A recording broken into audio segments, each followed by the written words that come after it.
parlare italiano. Ho dedicato un altro video al verbo andare, ma in quel video parlo solo del suo significato basic, elementare, che puoi usare quando devi esprimere un movimento, il tuo, quello di un'altra persona o di qualche altra cosa. Ma oggi parleremo invece del verbo andare quando può essere associato ad altri significati, non solo quello di movimento. Nel parlare comune in italiano è veramente molto usato e quindi è opportuno, a mio parere, conoscere le diverse sfaccettature di questo verbo. Cercate di impararlo per bene, perché vi può essere molto utile. Se sei stato uno studente attento, quando nelle tue prime lezioni di italiano ti hanno insegnato a chiedere, sai, quando incontri qualcuno, come stai? Sicuramente ti avranno anche suggerito che la stessa identica frase con lo stesso identico significato è come va? La risposta a questa domanda infatti è va tutto bene, grazie. Questo significa che il verbo andare può sostituire il verbo stare in un italiano corretto e nella classica frase d'incontro come va? Come va la tua giornata? Come vanno le cose? E tu chiaramente puoi rispondere va tutto bene, grazie. Le cose vanno bene, non c'è un male. Puoi sentir usare il verbo andare in differenti contesti e cambiare di significato. Ad esempio, come va la macchina nuova? Oppure, come va il tuo vecchio computer?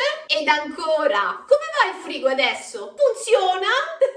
Forse era rotto? Ed è proprio qui il punto. Nelle frasi che ho elencato fino adesso, il verbo andare sostituisce il verbo funzionare. Questo vuol dire che noi potremmo usare funzionare. Invece di dire come va la macchina nuova, potremmo dire funziona la macchina nuova? Lo sentite da soli. Non è la stessa melodia. Lo trovo un po' forzato. Non è di uso comune chiedere come funziona la macchina nuova. E lo stesso vale funziona bene il tuo vecchio computer? È italiano corretto, ma è più comune sentir dire come va il tuo vecchio computer? Oppure, in caso avessi avuto il frigo rotto, certamente qualcuno ti può chiedere funziona il tuo frigo adesso? Spero di essere stata chiara. Possiamo usare il verbo andare anche in un altro contesto, quello di quando indossiamo i nostri vestiti, e possiamo sentir dire questo vestito ti va proprio bene, oppure questa maglietta ti va piccola, mi sa.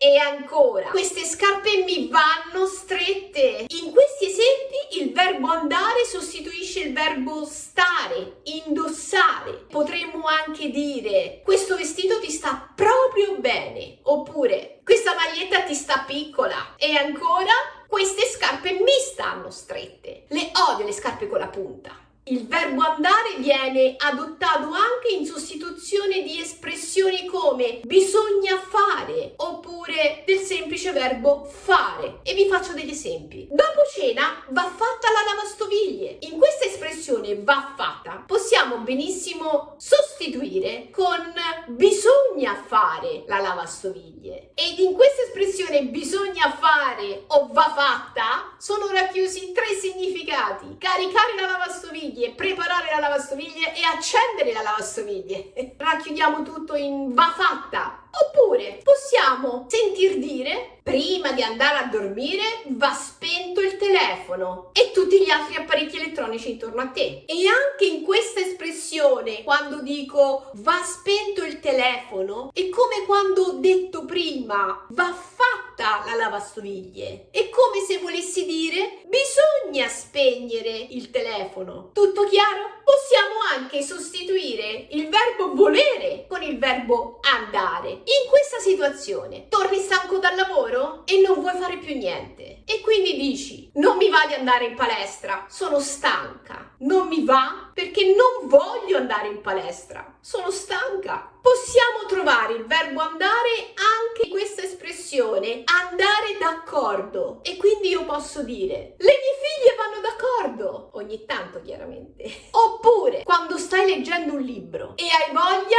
di finire questa storia, ti può passare per la mente questa espressione: chissà come andrà questa storia, la storia del libro. E quindi puoi usare anche in questo caso il verbo andare come andrà in sostituzione del verbo finire, come finirà questa storia. Spero di essere stata chiara con tutti i miei esempi. Se sei arrivato fin qui, thank you for watching. iscriviti al mio canale, lascia un like, è sempre ben accetto, and bye!